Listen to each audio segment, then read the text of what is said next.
Margaret, we are so thrilled to have you here with us. You know, I said at the beginning of our program that we were really going to have some interesting conversations with computational designers, and I just can't think of anyone more qualified to address some of those issues than you. You've had an amazing career in some of the coolest, you know, fastest growing companies in Silicon Valley. Google were involved in search there. Went from there to YouTube and led a major redesign effort at YouTube and now at Facebook. These are hugely influential companies, and so we're thrilled that you're here. Can you tell us just a little bit about how design fits in the pantheon of all the things that people do at Facebook?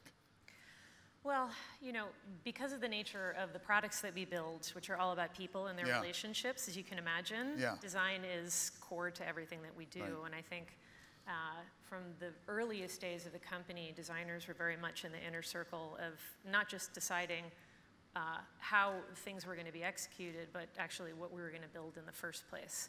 So it's a great environment for designers to work, and there's an expectation that design is fully in partnership with engineering and product management to really drive the vision of where the product is going to head. And so what's the size of your team, and how do you interact with people from other functions? Yeah, so design isn't actually centralized at the company. So, you know, my team has changed in size over time because I've kind of changed roles at different times. At one point, I was managing a team of about 400 designers and user researchers. Now my team is a little bit smaller. I'm focused on a couple of key areas. I spend a lot of time supporting design for artificial intelligence, for privacy and data use work, and yeah, just a few really interesting areas. And the range of things that you deal with as overseeing product design is just, I mean, the more I learn about it, the more amazing and incredibly diverse it is. I mean, you have a wonderful YouTube presentation talking about the amount of time and effort that goes into even changing tiny little details of the design of the site. But you know, beyond just the graphics, can you give us a flavor of the kinds of things that you worry about, that you work on? Well, I mean, you know, these kinds of products, because of the scale that they're operating at, you know, we've got over 2 billion people using the products on a regular basis, and so the interfaces are critical, and they're incredibly sensitive. So any changes that you make are likely going to have pretty dramatic, you know, kind of effects across large groups of people, and the behaviors that they may exhibit, the outcomes that that produces. And so, you know, as you can imagine, there's a lot of rigor associated with exploring the possibilities, using all kinds of insights to inform what changes we might make, what new features we might develop. A lot of qualitative research that involves going into the field and observing and talking to people, as well, obviously, as quantitative research for products that are already out there in the market, and, you know, just trying to bring as much wisdom as we can to make the best decisions possible. That's really interesting to me. So you actually do spend a lot of time doing the qualitative type research as well as the, because I would just presume that you have, you know, just oceans of data available to you to sort of tell you how people interact with the site. Yeah, I mean, you know, data sometimes gets a bit of a bad rap in the design context. When you're operating at the scale that we're operating at, it would actually be pretty irresponsible to not use data and to be too anecdotal in your approach to things, especially because we're a US-based company. And of course, we have the bias of our own experience that could cloud our judgment when you're developing for you know, a community that is 90% outside the United States. So it's incredibly important for us to do qualitative research. We travel a lot internationally and go in country, do observations of people, obviously with their permission. This is legit ethnographic research. You know, in their workplace, if it's for business products, in their homes, or, you know, when they're going about their, you know, their day-to-day, and trying to observe the ways that our products are either filling gaps of their needs, or maybe that there are gaps there that we could fill, or, you know, kind of invent new things to bring value to their lives in new ways. So do you, like, do interviews with people? You sit and sort of ask them what their experiences? We have a huge user research team that does research across the entire scope of products. So now, the look and the feel of the site, though, is pretty uniform at Facebook across the globe, is it not? Or do you try to tailor it to different communities and cultures? We're a family of apps, right? So we have the Facebook app, we have Instagram, WhatsApp, Facebook Messenger. And so the experience is more or less uniform across the globe, although we do localize. Obviously, language is heavily localized. And then there's some interesting things that may be more specific to particular markets. Things that may be culturally indicated. For instance, the types of things that people might want to share on their profile might differ culturally.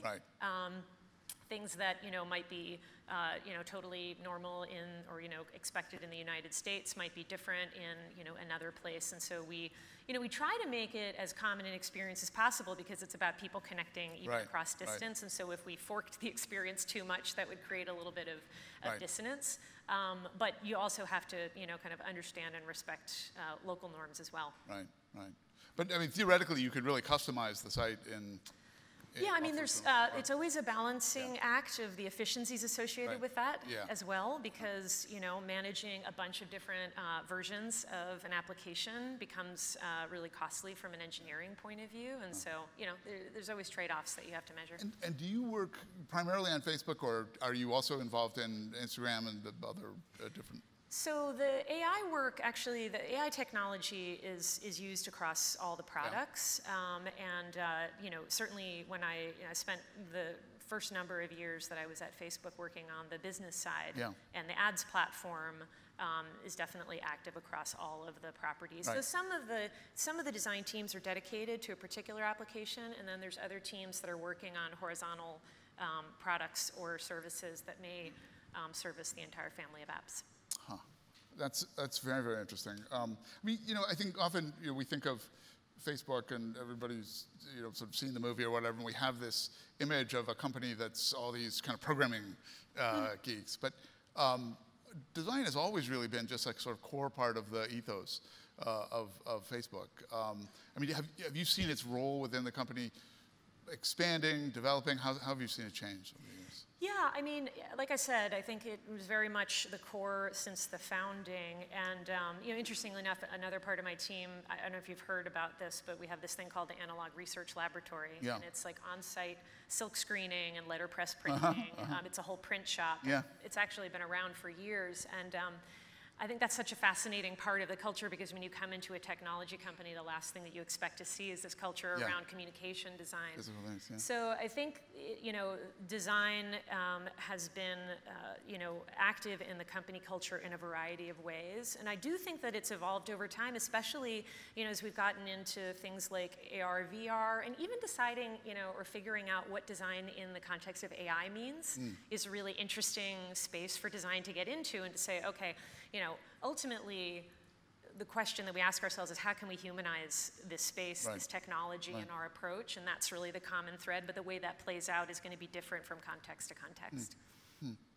So we were just talking about this sort of relationship between data and more qualitative kind of research. I mean, the data can help you see what people do, what they click, what their behaviors are. And I'm guessing that the qualitative inputs give you a kind of contextual understanding of their values and why it is that they do the things that they do. But I mean, is that a hard thing to get at? And how do you? I know you've got a slide here that talks a little bit about how you try to tease out the difference between behavior and values and how people think about. Yeah, I mean, it's, I think you said it really well. The way I usually think about it is quantitative data tells you what people are doing, but it doesn't tell you why. And you really need to interact at the human level in order to understand the whys. And I think, the data that we have can inform our design decisions, but it's also really dangerous to kind of be led around by the nose, by the numbers, especially because, whenever we look at a spreadsheet or, some numeric way of looking at it, if you're not intentional about it, you can forget that there's humans behind those numbers. Right. They are not just you know, a computational fact. Right. And it's really critical, you know, whether it's through photography or video or transcripts, or you know, we'll often bring the designers, engineers, and product managers into the field with us. This is not just researchers going out and you know, gathering the information and taking it back. It's actually having people go through that experience themselves. And it's a real cognitive shift, an intellectual shift for people to realize all of the assumptions that they brought into the design process, you know, based on their own life experience, their priorities, their values. And all of a sudden the shift around, oh, wait a minute, this isn't about me, this is about them. How can I really deeply internalize what this person's life or work is like, and then gather enough of those stories where we can extrapolate it into a broader story that's going to, you know, be useful for servicing, you know, over 2 billion people. Wow. Yeah, I mean, the thing that, I'll just bring up this slide of this diagram that, let's see, there it is. Okay, so this gets into a little bit about, you know, I think what is the evolving role, not just of design at Facebook, but more generally speaking. I mean, we refer to ourselves as product designers. I always think it's funny because, you know, I've been doing this work for, I don't know, about 25 years, and my title and what people call what I do changes like on a regular cycle. It's like cicadas. It just changes every 7 years or something. It used to be web designer, and then it was interaction designer, user experience, now it's product design. But the thing that I find that's really interesting, especially when you're working on a global product that has such a large audience, is you really have to think much more expansively about your responsibility. So if you look at these quadrants, you've got from left to right is kind of what we are designing and building. And in the case of design, it's from the pixel, and you know, somewhere in the middle where those axes meet is the product, and then all the way out to the right, you've got the ecosystem in which that product operates. And then the y-axis is who you're designing for. And at the bottom, you've got a single individual human. At the middle, maybe it's your planned, you know, group of people that you're designing for. And then all the way at the top is like society at large.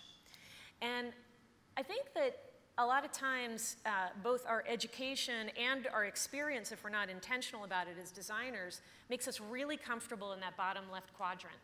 Like that's where we are going to polish our pixels and make something that's really well crafted. We've got a specific group of people we're designing for and specific use cases and tasks that they're going to follow through with, right? So this is the traditional approach to design. It's very powerful. The challenge is if you follow all the way to the right towards that ecosystem line, you're going to start to get into systems effects that you often don't or are very difficult to anticipate, right? That's what happens when your product goes out into the market. It starts to have effects around it. And then the y-axis, it gets even trickier because as you head up towards all of humanity, you know, you've got, first of all, people that you did not intend to use your product, using it for things that you really did not want them to do. And you've got, at a global scale, you know, different markets, people, you know, accessing the internet in different ways in our case, different laws, different cultural norms, different political contexts, different economic contexts. And that, in particular, the top two quadrants, but also really on the right, these are areas where designers are not always totally prepared to figure out, you know, all the things that we need to do. And I've been, you know, I was really excited to hear Hele's talk before because I've become very obsessed with urban planning because I've been telling the designers at work, we're really more like digital urban planners than we are product designers. And that requires an enormously interdisciplinary approach and bringing a lot of outside expertise in to figure out in particular all the stuff at the top, which is like political science, economics, criminal justice, public health. I mean, it is weighty work, and it requires a lot of collaboration with experts. So it's very curious because, you know, Facebook's sort of been in the hot seat lately on a number of different dimensions, and I'd be very interested to learn, you know, to the extent to which the design perspective informs how you kind of wrestle with coming up with solutions for some of those things. I mean, you can sort of tick through the list of familiar things that are in the media, but you know, the political polarization, the data leak stuff, the the question of can it be gamed by extremist points of view, which you've kind of alluded to. Are those, because those often get, I think, discussed in the press as kind of algorithm questions. That we didn't know that the algorithm was going to work this way. But are they also design challenges as well? I think they're all design challenges. Yeah. And I think part of it is, the technology industry is a very optimistic industry. Right. And I think part of what we are learning is to cultivate a certain skepticism about the fact that technology isn't necessarily the solution to all problems, but more importantly, that not all people getting on these platforms have good intent. Right. And because of course, these products attract people who are optimistic. You wouldn't build these products otherwise if you didn't believe. Listen, we're going to democratize and give voice to people all around the world, which is an incredibly lofty goal and one that I really believe in and I'm very proud of. But by the same token, it requires a ton of responsibility and thoughtfulness to make sure that the outcomes are aligned with that intended mission. And so, I think when you approach some of these challenges that result on an open platform with over 2 billion people, you basically bring all of the things that are happening in the real world. The good and the bad and the ugly all happen on these platforms, right? It is impossible actually to remove all of those behaviors, but there's a bunch of things that we can and need to do and get better at in terms of minimizing the potential harm that can come. Like one example of a real world activity that makes its way onto the platform, but that obviously we didn't necessarily intend to happen, is that, sometimes people will be engaging on the platform and we will discover either through humans reporting it or through AI that they may be involved in suicidal ideation. Now, I'm interested to see how many people think it's a little bit creepy that Facebook might detect that somebody is engaged in suicidal ideation. Is that does that creep anybody out? By the same token, if you did nothing, if we know about it and it's one of your loved ones and we don't do anything about it, that's also pretty morally questionable, right? So it's a really interesting thing. So in that case, we're not mental health experts. So the first thing we did is, create a group of advisors to help us figure out what's the most responsible thing to do. How do we respect people's privacy? How do we minimize false positives? How do we utilize both human review and AI that really has to be a part of any of these efforts to operate at scale? And so the solution is that when we detect either through human reporting or the AI detects it, humans always involved in making sure, because we definitely don't want to trigger it erroneously, but we introduce to that individual the opportunity to connect with somebody that's close to them, a friend or family, and we can make that connection to them, to connect them to a suicide hotline, to connect them, to other resources. So these are the design challenges, and that's very much a very human approach to a very difficult problem. This gets right to the heart of a really crucial question, which is that, design, as we've said, is so powerful that it raises lots of these sort of thorny ethical issues. I mean, this is a platform that now is a part of so many people's lives, and it's so powerful. I mean, I often find, oh, gee, how did I end up spending that much time looking at Facebook? It's so well designed that in some ways it's bad for me. I wonder how you, are you learning ways to kind of sort this out and think about values and think, we can figure out what people want, and we can give that to them, but maybe we have a higher calling to design something that's good for them that they wouldn't choose. Yeah, I think this notion of user-friendly or human-centered is really interesting because, it reminds me of, at some point when I realized, well, being emotionally intelligent is not in and of itself good behavior, right? You can actually use emotional intelligence and hurt people because emotional intelligence is actually just understanding people's emotional state and potentially, how to respond to that. It doesn't necessarily mean that you're going to actually take positive action. And I think that design is the same. Just because you can get somebody to do something does not mean you necessarily should. And that is something that we need to be really, really careful in terms of how we educate designers and in the incentives that we create when they're in the working world, to make sure that they know that there is a higher set of values that are in order, and that, you know, that design as this incredibly powerful persuasion tool comes with enormous responsibility. Right. You know, in my world, which is software design, the defaults that you put into the experience are incredibly important. Mm-hmm. You know, I think sometimes, you know, people think about, you know, the software or platform as neutral. There's nothing, there is no such thing as neutral design. The moment that you make a design decision, you have infused it with values and decisions on other people's behalf. And so when you set the defaults for any experience, that is like a huge responsibility that you're taking. And as designers, if we haven't reflected on the values that are driving our design decisions, then we probably have some blind spots in terms of what the outcomes might be. And then that's something that there needs to be a lot more dialogue about. It's something that we think a lot about at Facebook, and just making sure that, you know, we are, because, you know, of course, for us as a business, it is in our long-term interest to be a sustainable business, to do things that are valuable for people and that are good for them. So when you talk about something like time spent, you know, and are people using social media too much, you know, we're looking at the research and literature. It's a little bit all over the place right now because it's actually a very new area of research, and we've actually funded a bunch of research, in particular at the University of Wisconsin, in particular with the effect of social media on young people, which is like a big area that we're focused on.